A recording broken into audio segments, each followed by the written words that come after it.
Bienvenidos, son las 6 de la mañana en punto. Seguimos en Mañanas Blue con la información, el análisis y la opinión.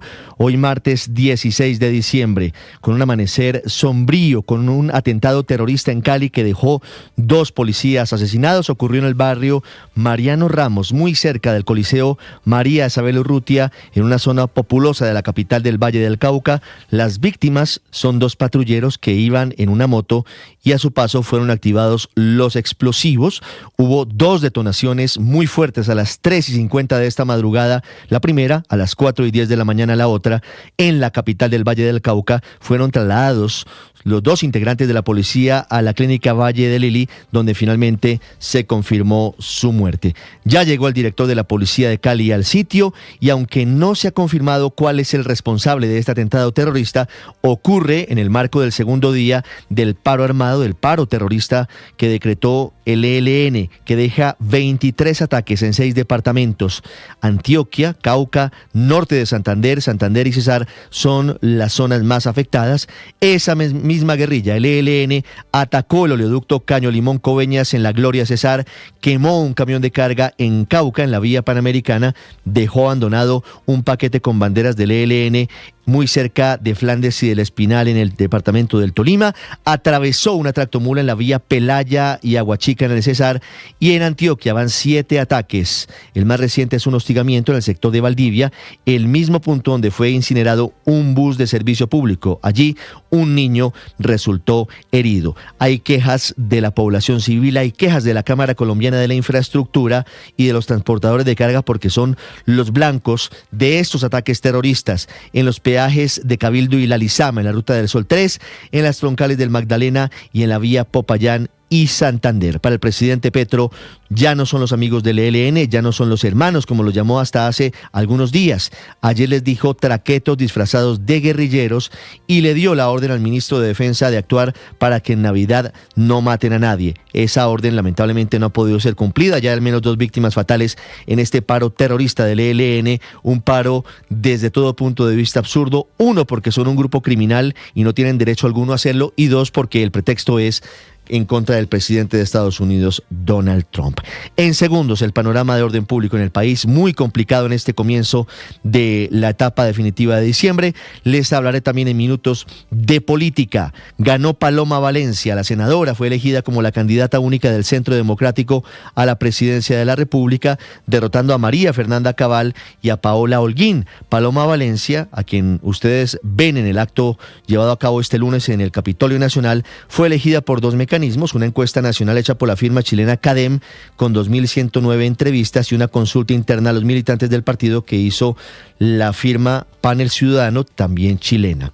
María Fernanda Cabal y Paola Holguín anuncian que van a apoyar la candidatura de Paloma Valencia, pero María Fernanda Cabal pide que se publiquen los detalles de la encuesta y la metodología de la elección, aunque otras voces dicen que en la mañana la misma senadora Cabal había pedido que no se divulgara la diferencia, que aparentemente fue amplia, muy amplia, por la que le ganó Paloma Valencia la candidatura a la presidencia por el uribismo. En una semana clave para la política, la candidata del Centro Democrático la felicitan Abelardo de la Espriella y Juan Carlos Pinzón, que propone una gran alianza, una unión que podría tener a Vicky Dávila, Enrique Peñalosa, Daniel Palacios, Mauricio Cárdenas, David Luna, Juan Daniel Oviedo, Juan Manuel Galán y Aníbal Gaviria. Y hablando de candidatos, se confirma el divorcio en la izquierda. Carlos Caicedo, exalcalde de Santa Marta, entregó 2.600.000 firmas ante la registraduría y anunció que su lista al Congreso la encabezará Gloria Gaitán, la hija del caudillo liberal Jorge Eliezer Gaitán. Quien se bajó de su aspiración a última hora fue Héctor Olimpo Espinosa, que ya no será candidato a la presidencia, pero aspirará al Senado por el Partido Liberal. Hay un cambio con su hermana Karina Espinosa, que se baja de la aspiración y le deja el número 8 a su hermano. Y reapareció Daniel Quintero, ahora el indígena Daniel Quintero, porque así se pinta en redes sociales, recibió el aval del AICO, de la Autoridad Indígena de Colombia, para inscribir su candidatura. Una cosa es que le den el aval al enjuiciado, Daniel Quintero, por corrupción, y otra cosa es que la registraduría del Consejo Electoral le debía libre. Hoy Daniel Quintero está inhabilitado para participar como candidato a la presidencia de Colombia. Para muchos esto simplemente es parte del espectáculo que sigue haciendo Daniel Quintero en redes sociales. Es el 7º partido en su carrera política, el de Daniel Quintero. Primero fue liberal, fue conservador, del Partido del Tomate, del Partido Verde, independiente, del Pacto Histórico, y ahora es indígena. Y hablando de divorcios, empieza otro. Siempre han mantenido una prudente distancia, pero esta vez pareciera que sí hay una ruptura. El gobierno de Gabriel Boric en Chile envió una nota de protesta al presidente Petro en Colombia por sus mensajes en redes sociales contra la elección de José Antonio Kast el domingo como nuevo presidente de los chilenos. El presidente Petro habló de vientos de muerte, dijo que Kast es nazi, hijo de un nazi, y que nunca le daría la mano. José Antonio Kast, que viaja hoy a Argentina a encontrarse con el presidente Javier Milei para estrechar lazos entre los dos países. La nota de protesta de Chile es muy dura en contra del presidente Gustavo Petro. Pero hablando del gobierno y relaciones diplomáticas, también les hablaré del cinismo de Carlos Ramón González, el prófugo exdirector del DAPRE, que hoy está asilado en Nicaragua, que es buscado por la justicia colombiana y que reapareció bailando en una parranda vallenata en Managua, en una fiesta que para completar fue convocada por la propia Embajada de Colombia en territorio nicaragüense. Carlos Ramón González, el mismo hombre que es señalado por la justicia colombiana de haber dado la orden a Sandra Ortiz de entregar los maletines con dinero en efectivo a Iván Name y Andrés Calle para favorecer al gobierno, hoy se burla de la justicia colombiana con al menos mirada cómplice, con mirada condescendiente del gobierno del presidente Petro, que lo ve en una fiesta y no dice absolutamente nada. Por ese mismo escándalo de gestión de riesgo, la Procuraduría pidió casa por cárcel para Ricardo Bonilla, exministro de Hacienda, y Luis Fernando Velasco, exministro del Interior, que amenaza con encender el ventilador. Luis Fernando Velasco sorprendió, y ya les voy a ampliar esto, diciendo, uno, que él se negó en la primera oportunidad a nombrar a Olmedo López a pesar de que Laura Sarabia le dijo que era una orden del presidente Petro, y segundo, que el presidente Petro sabía todo sobre sus movidas políticas en torno a la unidad de gestión de riesgo.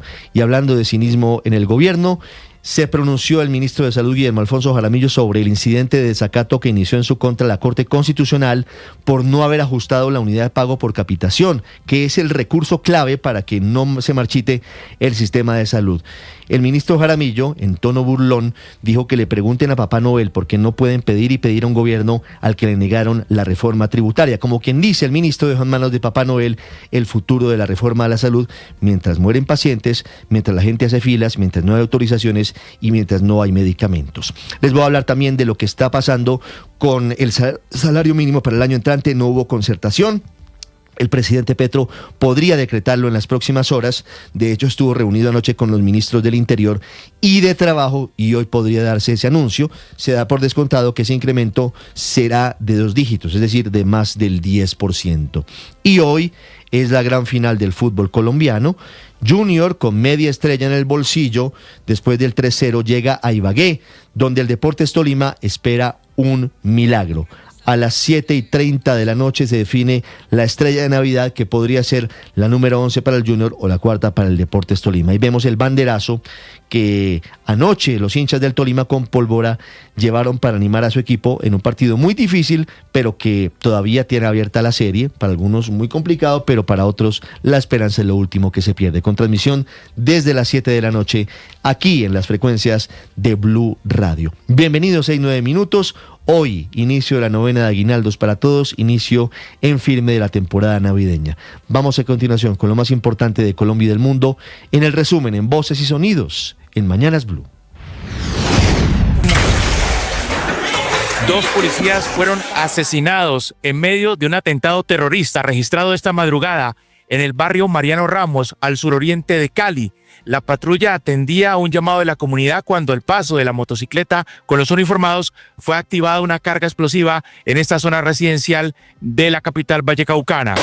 Papi, acabaron de volar el puente. Se cumplen 48 horas del paro armado del ELN, que deja hasta el momento más de 20 ataques terroristas en 7 departamentos. El departamento del Cesar amanece bajo alerta luego de que anoche fuera atacada la estación de policía del municipio de Chiriguaná, a la que le fue lanzada una granada de fragmentación, al parecer por parte de miembros del ELN. Cali. Con estas son 5 las acciones terroristas que ha adelantado este grupo en las últimas 24 horas solo en este departamento de cara al paro armado que desarrolla en el país. Siguen las autoridades en Antioquia tras los hechos terroristas de este grupo guerrillero. En las últimas horas la compañía Héroes de Tarazá atacó con ráfagas de fusil y ametralladora a tropas del batallón de infantería liviano Rifles que adelantaban operaciones en el sector La Paulina en Valdivia. Incluso el vehículo de carga pesada fue impactado y un menor de edad resultó herido, siendo este auxiliado por la comunidad y trasladado al hospital local para recibir atención médica y por fortuna está fuera de peligro. Pues esta mañana el ejército y la policía están detrás de los responsables de ese atentado contra el peaje de la Alizama, que quedó completamente destruido tras la activación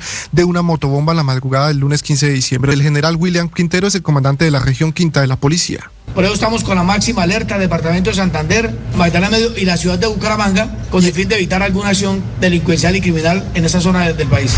Queremos decirle a Colombia y al Partido Centro Democrático que desde hoy nuestra candidata presidencial es la senadora Paloma Valencia de la Serna. El Centro Democrático hizo 2 encuestas, una a la ciudadanía y otra a los militantes del partido. Los resultados arrojaron como ganadora para la candidatura presidencial a la senadora Paloma Valencia. Quiero pedirle a Dios que me dé humildad para recordar siempre que estamos aquí para servirle a los colombianos y que el único propósito por encima de todo es nuestra Colombia. La senadora María Fernanda Cabal se comprometió a acompañar la candidatura de Valencia. Sin embargo, pidió que se publicaran los resultados para saber cómo se hizo el proceso de las encuestas. La idea es que nos muestren cómo fue todo el proceso. Queremos saber, queremos aprender. Y como les digo, tenemos tanta gente con tantas expectativas que lo mínimo que queremos es que haya cualquier fractura. Por su parte, el expresidente Álvaro Uribe Vélez asegura que Paloma Valencia tiene posibilidades de ganar la presidencia de la República. Vamos a ganar. La victoria es el fruto de la entrega. Y aquí tenemos con quién ganar, con una mujer intachable. El exalcalde de Medellín, Daniel Quintero, asegura que el partido AICO le concedió el aval para inscribirse como candidato presidencial, luego de que la registraduría le negara en varias ocasiones la inscripción de su grupo significativo de ciudadanos por ya haber participado en la consulta del Pacto Histórico. Seré candidato a la presidencia de la República. El partido del movimiento de las autoridades indígenas de Colombia, después de una deliberación de sus mayores, ha tomado la decisión de darnos el aval a la presidencia de la República, un paso muy importante. Sin acuerdo entre empresarios y sindicatos de trabajadores para aumentar el salario mínimo. Luego de 3 horas de reunión, las dos partes se mantuvieron en sus porcentajes y propuestas. Sindicatos en un 16%, pidiendo al gobierno que por medio del decreto presidencial se aumente el salario mínimo muy cerca a su propuesta. Y los empresarios con una propuesta del 7,21%, asegurando que son cifras basadas en la realidad. Tras no llegar a un acuerdo, ahora las dos partes tendrán que llevar ante el Ministerio de Trabajo salvedades que argumenten sus posiciones y analicen los porcentajes propuestos por la otra parte. Antonio Sanguino, ministro de Trabajo. Gremios empresariales como los trabajadores tendrán que radicar ante el Ministerio del Trabajo sus salvedades y sus opiniones sobre las propuestas de la contraparte y sus consideraciones en general sobre su propuesta propia.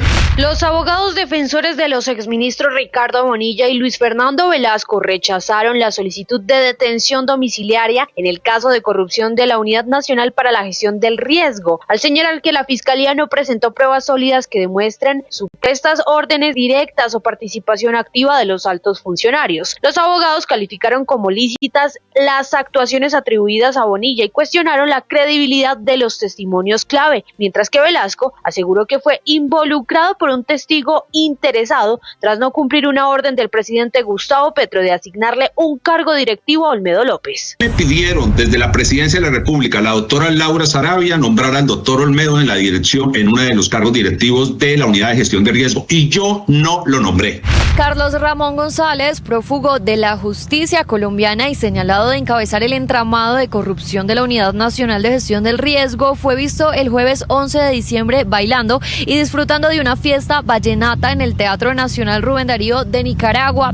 El evento fue de entrada libre y ampliamente difundido en redes sociales, incluso con los logos de la Cancillería de Colombia y con una bandera que por error es la de Ecuador y no la del país. Además contó con la participación del acordeonista Albeiro González y el grupo Camerata Bach. En este mismo evento también fue visto bailando y con sombrero volteado Oscar Muñoz. Él es el encargado de negocios de la Embajada de Colombia en Nicaragua y también es quien gestionó la renovación de la residencia de González. Arma de destrucción masiva. Así clasificó el presidente Donald Trump el fentanilo, argumentando que es peor que una bomba que acaba con la vida de 200,000 a 300,000 estadounidenses al año y que es una amenaza directa en contra de los Estados Unidos. Con esta clasificación, el presidente le da mayor autoridad a distintas agencias del gobierno federal para que, por ejemplo, endurezcan las penas en contra de quienes estén involucrados en el tráfico de fentanilo, endurezcan también el tipo de sanciones y además establece una orden para el Departamento de Guerra y de Seguridad Nacional para que delimiten un plan que permita adelantar acciones más severas en contra de los carteles del narcotráfico. Estados Unidos confirmó 3 nuevos ataques contra embarcaciones que llevarían drogas en aguas del Pacífico. Allí murieron 8 personas, según informó el Comando Sur. Donald Trump demandó a la BBC por $10,000 millones, acusando a la cadena británica de difamarlo en un documental de 2024. El mandatario afirma que la emisora editó de forma engañosa su discurso dado el día del asalto al Capitolio. La BBC, que ya se disculpó por la edición, niega haber incurrido en difamación. Deportes Tolima tratará de cambiar la historia esta noche en el Estadio Manuel Murillo Toro de Ibagué. Nunca antes un equipo que ganó en una final el juego de ida por 3 o más goles de diferencia perdió el título. Por eso hoy, a partir de las 7:30 de la noche, el Deportes Tolima estará reescribiendo la historia en caso de lograr la hazaña de ganar su 4ª estrella. Estás escuchando Blue Radio.